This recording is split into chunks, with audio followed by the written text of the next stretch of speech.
Hi, thanks for coming. This talk will be talk about my research on SSRF. And since this is the only talk about web security in Black Hat Asia, the first concept of SSRF was found 10 years ago. Since then, many exploitations and mitigations were developed. In this talk, I will introduce my findings. These findings are not only able to bypass existing SSRF protections, but also leads to critical remote code executions. Also, we will give case studies in real web applications and a demo on GitHub. Okay, let's go. An orange from Taiwan, love to play CTF, enjoying bug bounty programs. You can find what CTF or vulnerabilities I find here. I'm lucky that my company allowed me to do that. You know, this needs a lot of time. I'm now working in a security startup. Its name is DevCore. DevCore is the most professional red team in Taiwan. I'm a security researcher. My job is finding zero days and researching the newest exploit techniques. For example, we recently found two critical remote code execution on the most popular mail server. If you are interested, read our blog for details. I'm also a member of ChangeRoot and HitCon. HitCon is the largest hacker conference in Taiwan. By the way, HitCon 2018 will take place on July 28 and 29. Welcome to join us. This is our agenda today. Our goal is to make SSRF great again. First, I will introduce SSRF and start with some quick fun examples. Next, I will talk about my findings in both an attack surface on SSRF bypass and a new attack vector in protocol smuggling that enhances the existing SSRF. By combining this, we can achieve more advanced exploitations or compromise the server. Of course, we will have case studies and demo. What is SSRF? Okay, I know this is Black Hat Asia, not SSRF 101, so I don't need to talk about lots of trivial introductions. I suppose you all know what SSRF is. SSRF in a word, it can bypass the firewall and touch your intranet. So the attack surface is dependent on how big your intranet is. The larger your enterprise is, the more robust SSRF will be. For example, in a big company, there are lots of Trust2, Redis, Elastic you can point by SSRF. And next, protocol smuggling in SSRF. It makes SSRF more powerful. There are several ways to smuggle protocols in a SSRF, and each way has its limitation. So what protocol is good to smuggle? I have a list here, and you can check. Okay, our introduction part is over. Short, right? Before we start our topic, I want to make a survey. How many people use Python? Please raise your hand. Wow. I want to ask you a question. If you want to access the web with Python, which library do you prefer? I think the most Python guys use request-s, URLlib, or URLlib2. Let's start with a fun example. Think about this URL. The red square is the space. So, which address Python is going to access? You have 5 seconds to put answer in your mind. Okay, here is the answer. Actually, even Python's built-in libraries treat the same URL differently. URL-lib accesses the blue part, and the URL-lib2 accesses the orange part, but green is request as. It sounds crazy. Python is really, really hard. I don't understand Python. Another showcase, it is easy to understand if there is a SSRF injection in HTTP, and we can smuggle other protocols.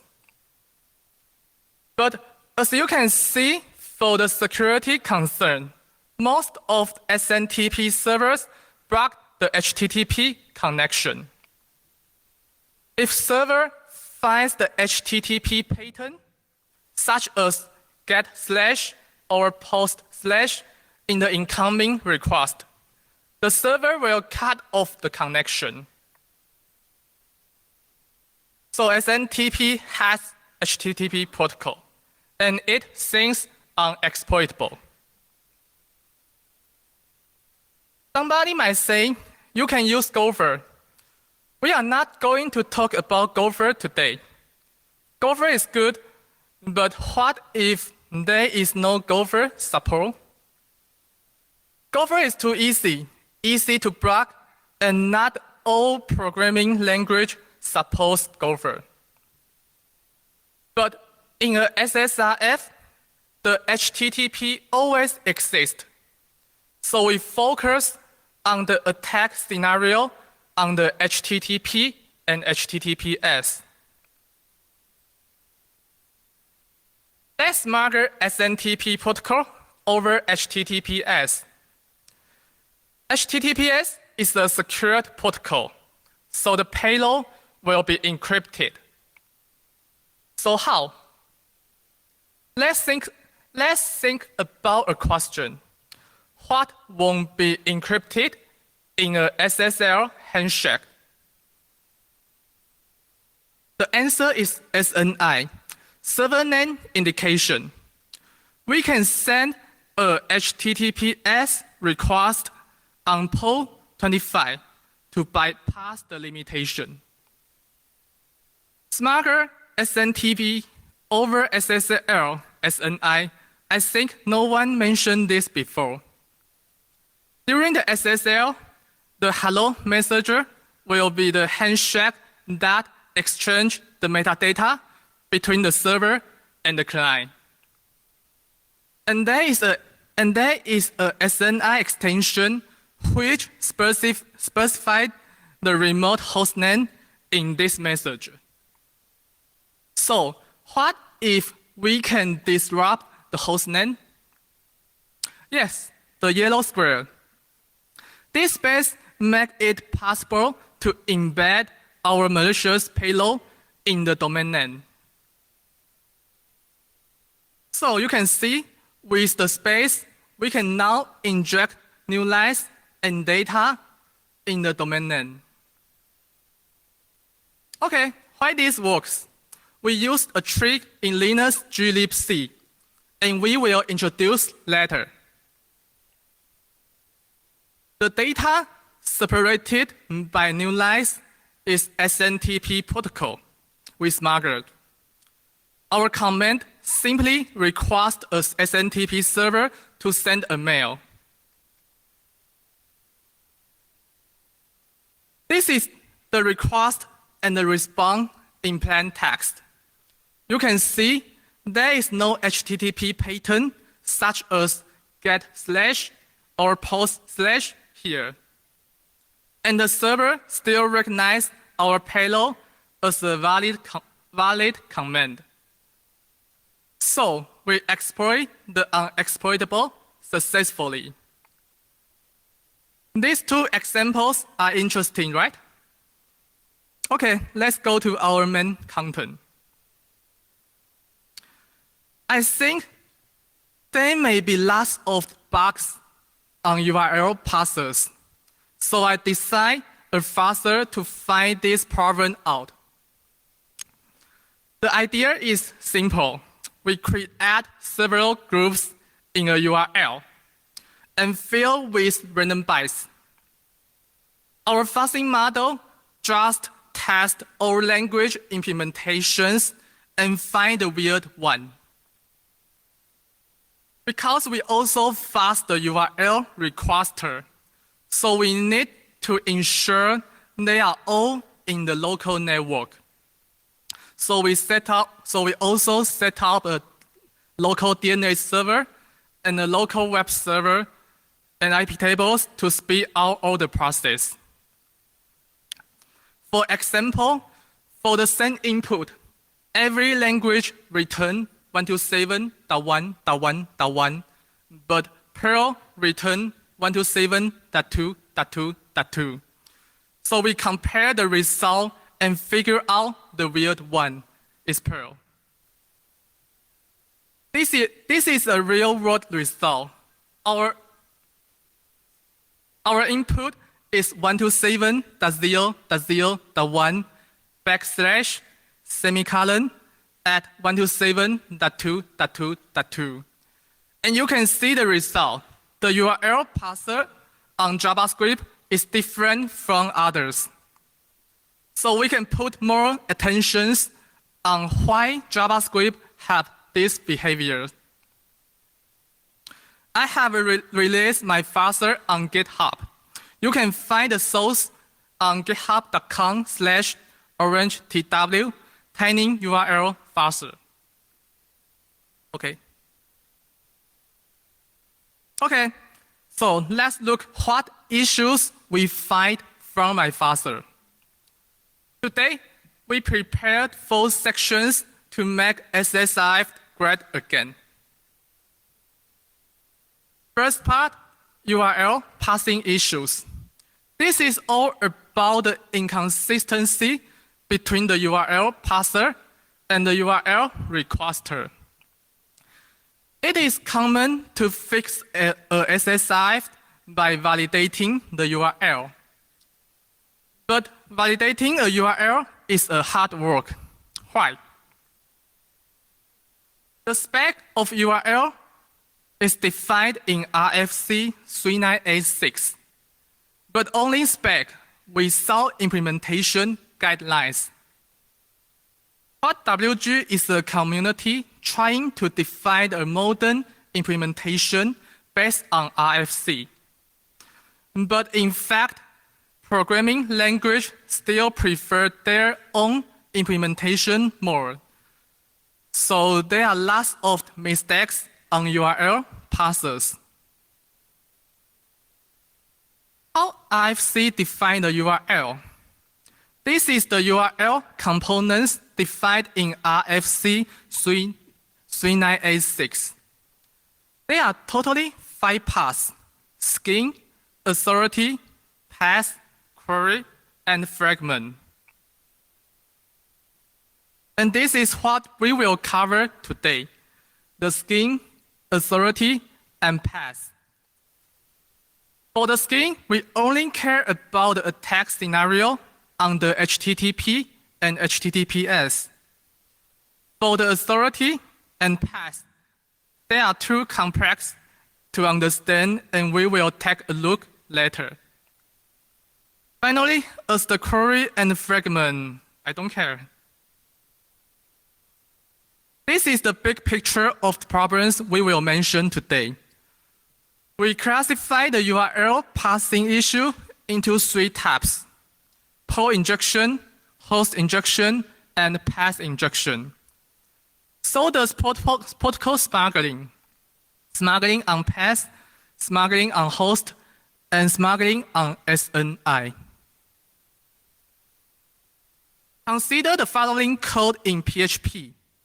The code simply fetches the user-provided URL. In order to prevent SSRF, developers use the function parseURL to check whether the host and poll are valid or not. So if you provide 127.0.0.1 and poll 81, you will not pass the check. But how about this URL? Everyone knows colon is the separator between the host and the poll. IFC defined the spec but didn't say how to implement. So will this colon be interpreted from the front or the back?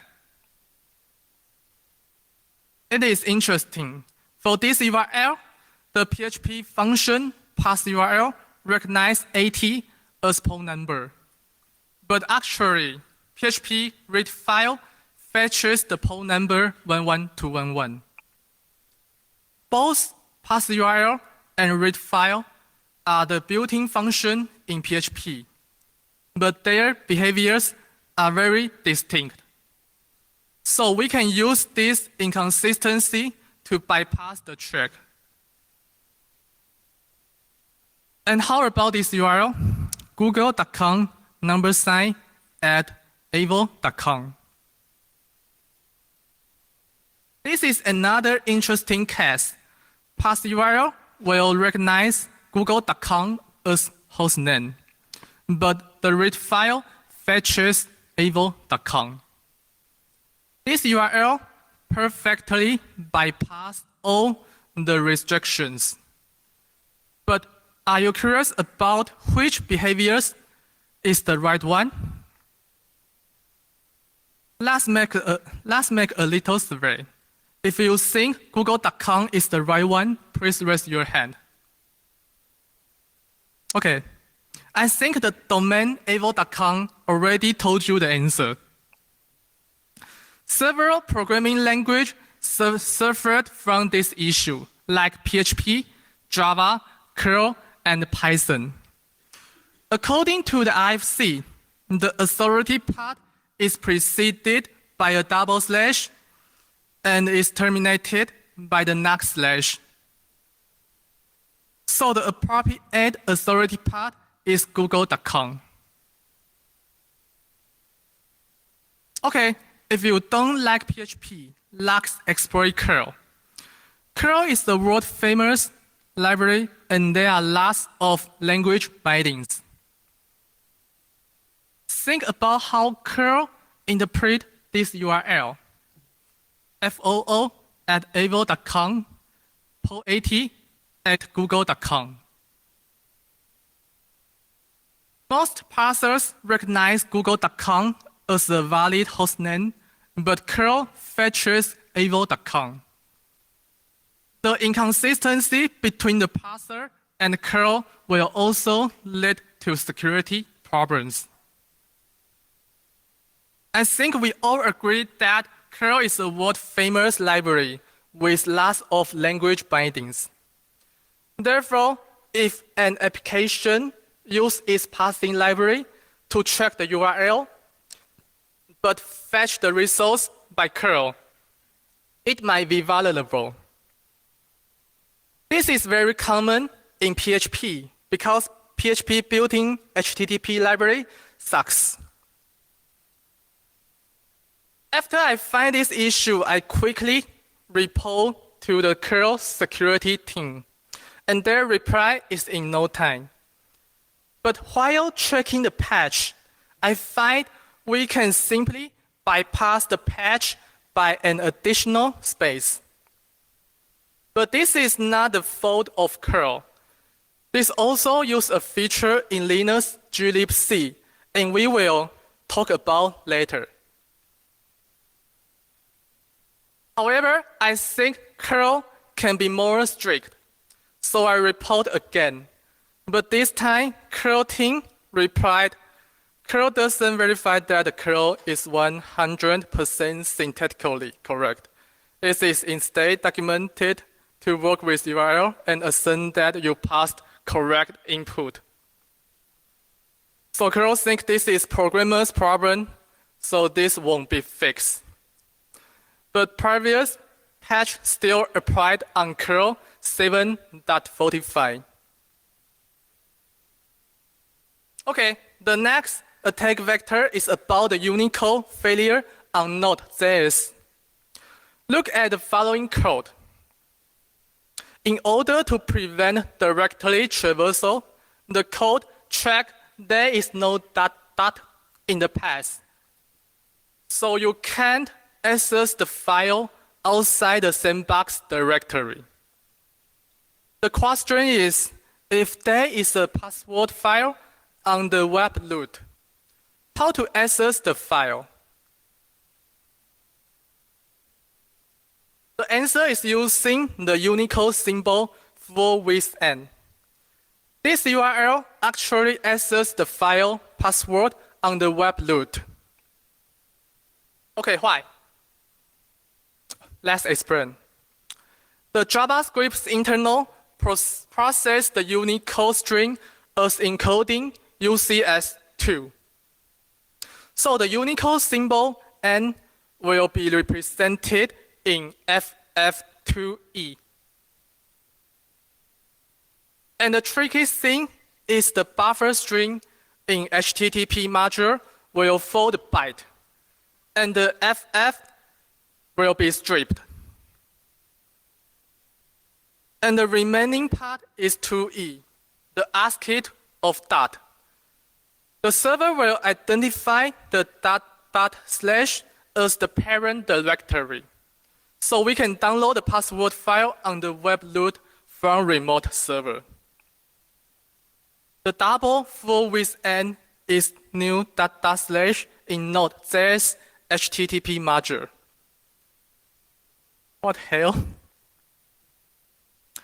This technique can be also applied on protocol smuggling. Originally, HTTP module prevents user from SSRF injection. The HTTP module will encode the new line as % encoding. So, if we inject new line in the path, our smuggling will fail. But we can break the protection by Unicode symbol FF0D and FF0A, the full with dash and the full with asterisk. The HTTP module cannot locate any new line in the path, but output still float the byte and strip the FF. So our protocol smuggling reproduce again. Okay, next section is about the features on Linux glibc. First, this is a weird feature in NSS function get host by name. By looking the source of glibc, there is a command here. Convert an ASCII string into an encoded domain name as per IFC 1035. But what is IFC 1035? The IFC 1035 describes the detail of the domain system and protocol. But the surprise is the domain system support decimal conversion in get host by name. You can see the C program. The result of OR \097 NGE.tw is equal to the result of orange.tw. I roughly grabbed the Linux main page, but I didn't find anything related to this weird feature. I think this may be useful when bypassing some blacklist protections. And the source code showed that get host by name will remove the backslash that is not following by digit. This is also a good way to obfuscate your domain name with lots of backslashes. You can see I print out the hostname to show that the escaping process is done by get host by name. The next feature is about the Linux get address info. Get address info will strip trading rubbish, followed by a valid IP format and the white space. You can see the C program. The domain 127.0.0.1 space FOO is valid and return 127.0.0.1. Get address info is a very fundamental function in Linux.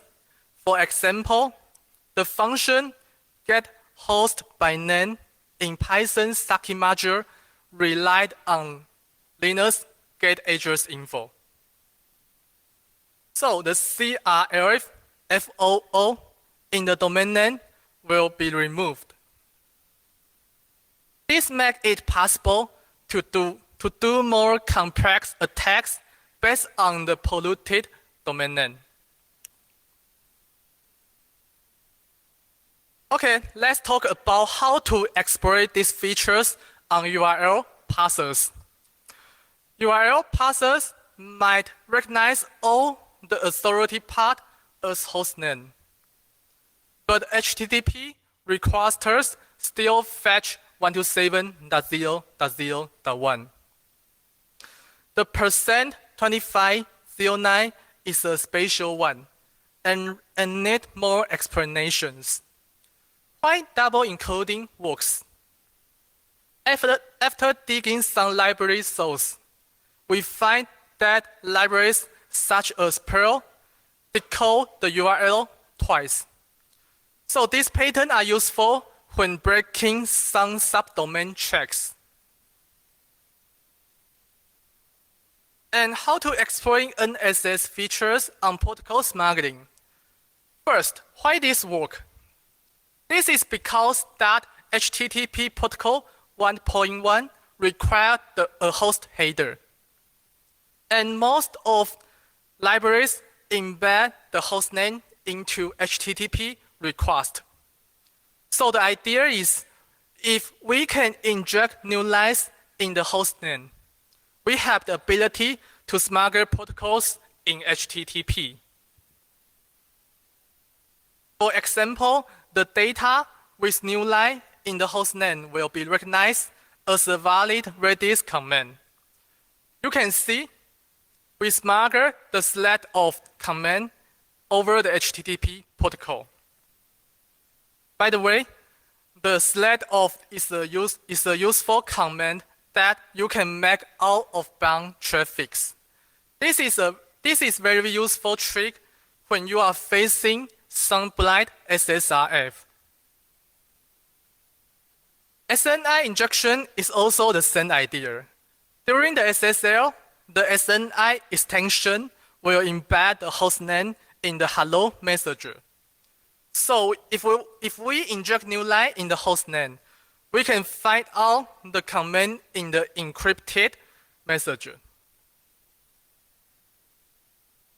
Let's break the patch of Python CVE 2016-5699. It's a CRF injection in the function put header of module HTTP lib. It also affects both URL lib and URL lib2 because they use HTTP lib to construct their HTTP request. Python uses a regular expression to ensure there is no new line in the header. Otherwise, it will raise an error. But Python makes an exception of the tab and space followed by the new line. So we can break the patch by a leading space. You can see with the space, the URL lib and URL lib2 are vulnerable again. But this brings out a new problem. There is one more leading space in our payload. Does protocol smuggling work on this way? The answer is yes, thanks to the Redis and main cache. As you can see, the sled of command starts with a leading space, and the server still replied OK. So Redis and Memcache will strip the leading space, so our exploit works again. The last attack vector is about the IDMA standard. IDMA defines the standard of Unicode in domain name system. There are two primary versions of IDMA, 2003 and 2008. But IDMA 2008 is too strict. So most of the parsers follow the IDMA 2003 with UTS-46 transition. The IDMA supports lots of weird Unicode transitions. For example, the circled alphabet will be recognized as a valid letter in domain name system. And the Unicode 200D, 0 with joiner, will be removed in IDMA 2003 with UTS-46 transition. So if the parser and the request adopt different IDMA standard, it might be a security problem. A very fun example is the Latin letter small sharp s. This is a JavaScript example you can run on your browsers. You can see the symbol in lowercase is the same as itself. But in uppercase, it becomes the double capital S. And the redirection in browsers will go to WordPress.com. This is very useful when breaking some blacklist, and we will give a real case study later. Okay, case studies. This table shows which components WordPress, vBullet, and MyBB will to treat a URL. The main concept of the bypass is finding the different behaviors among the parser, DNS tracker, and the requester.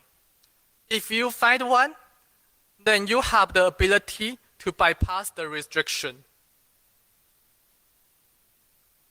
This is the source of MyBB. The first bypass is not a new trick. It's time of track to time of use problem. MyBB use parse URL to check whether the hostname, scheme, and poll are valid or not. And also use getHostByName to resolve the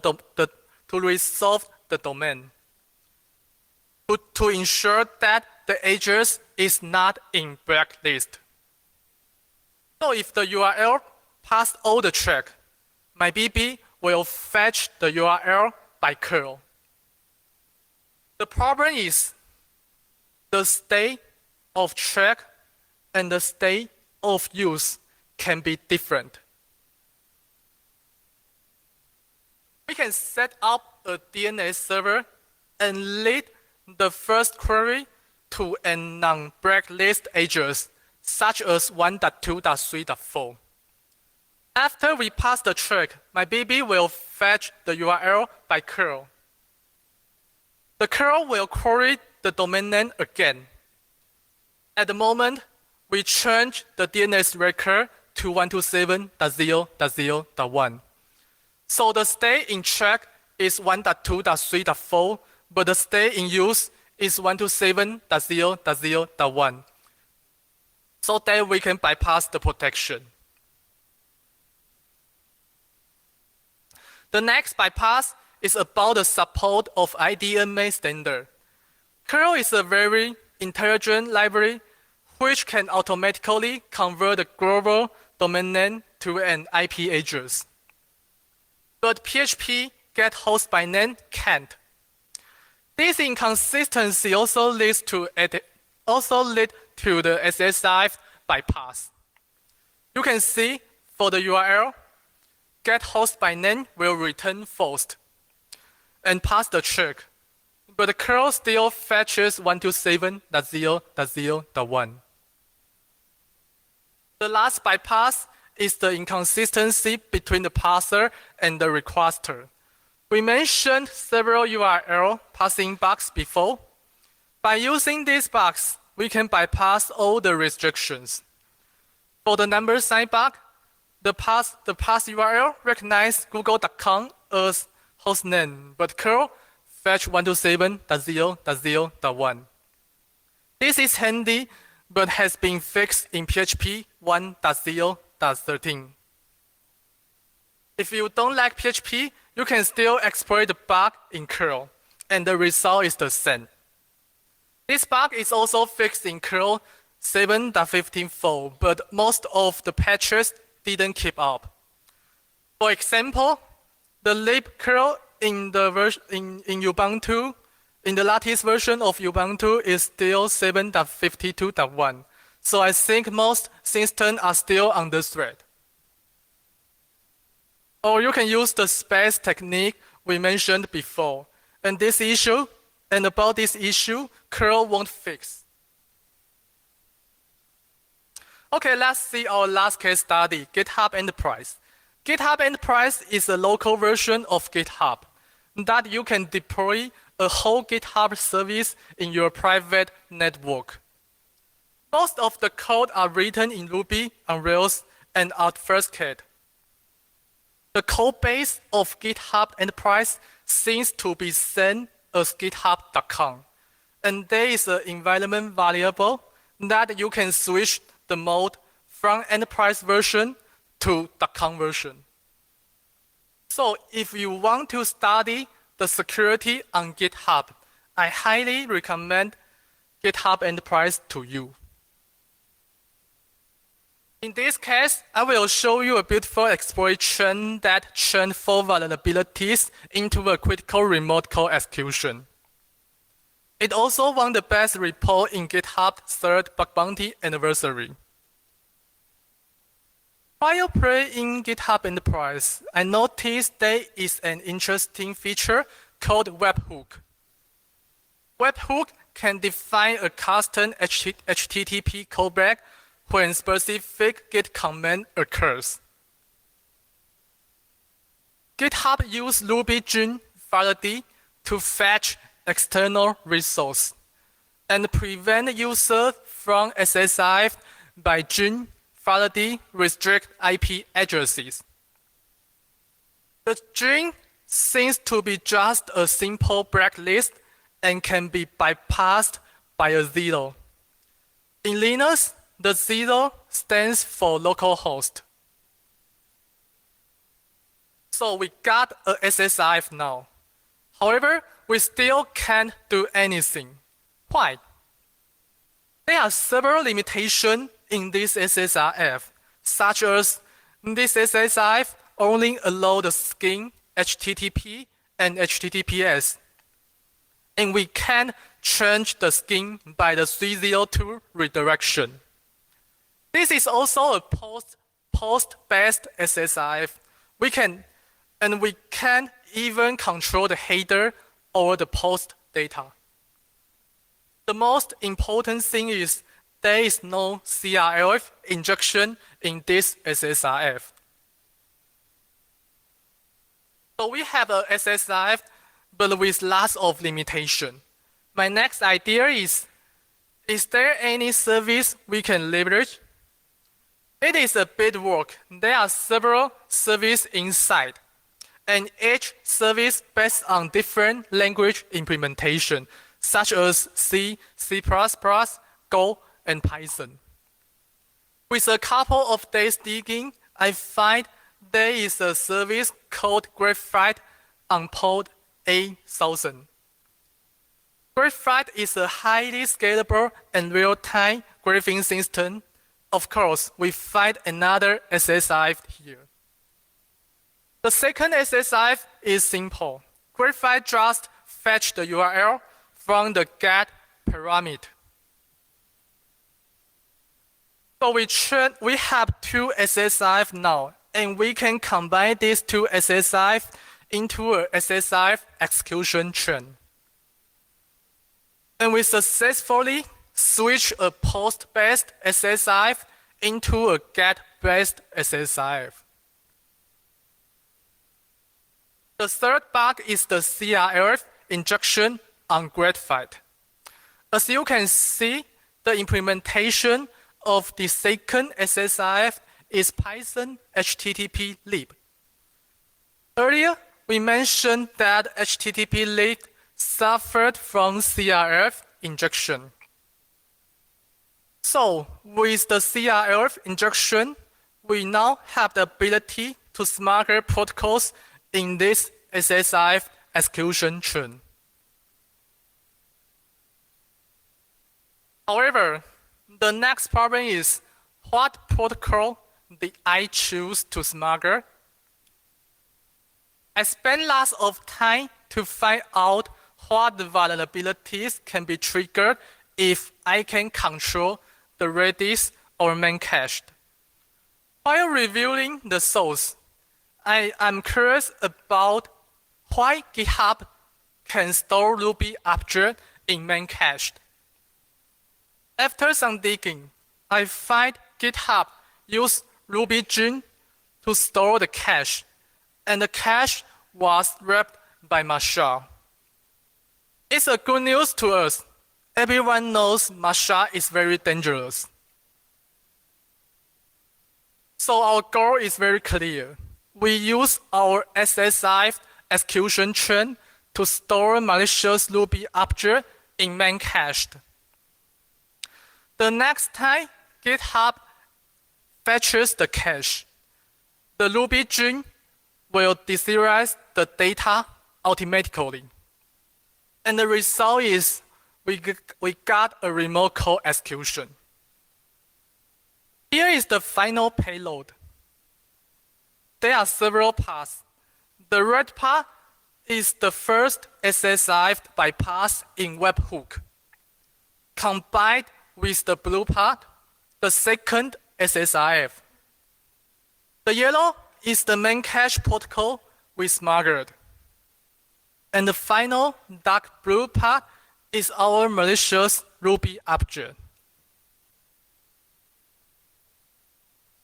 In this case, we execute the command id pipe orange nc orange.tw port 12345. In this case, avoid $12,500 from GitHub. Okay, let's watch the demo video, remote code execution on GitHub Enterprise.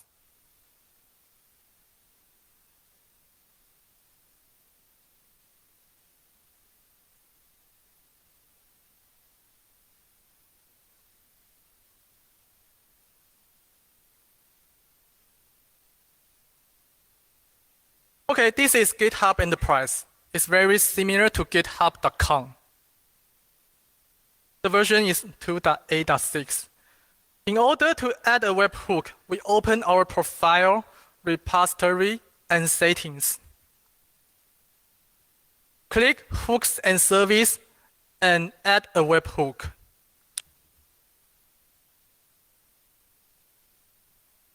Okay, here is the callback URL. We open our console. And this is our exploit file.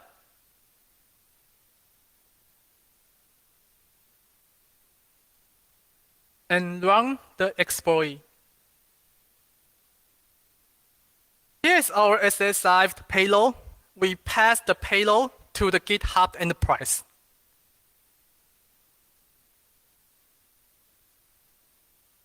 Okay, when we submit the phone, the SSRF execution chain will insert a malicious data to the main cache. Okay, we listen a poll on 12345 and wait the command back. The final step is to trigger the deserialization. We can search a keyword to trigger the RCE. Okay, as you can see, we got a shell.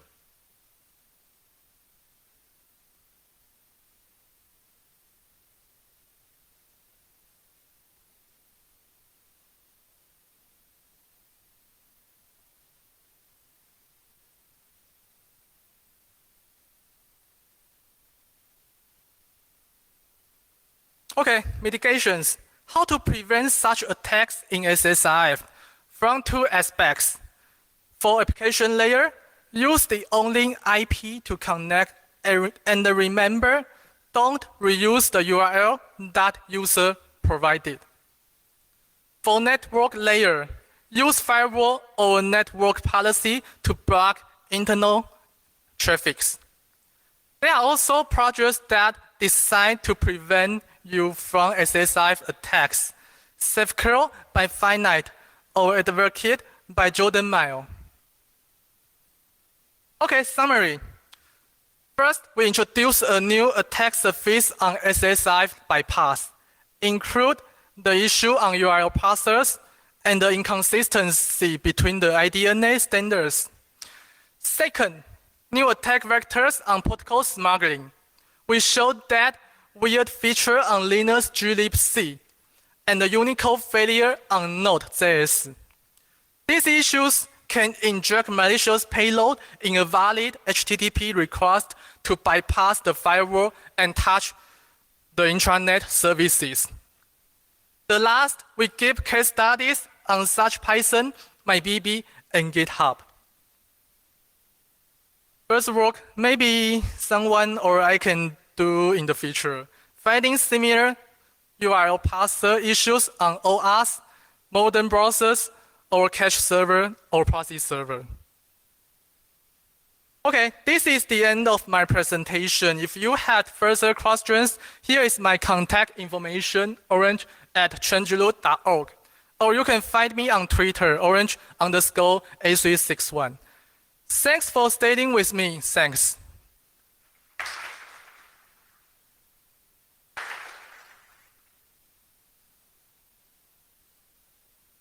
So maybe, oh, no Q&A. If you have a further question, you can contact me. Yeah, I will be here. Thank you, thank you.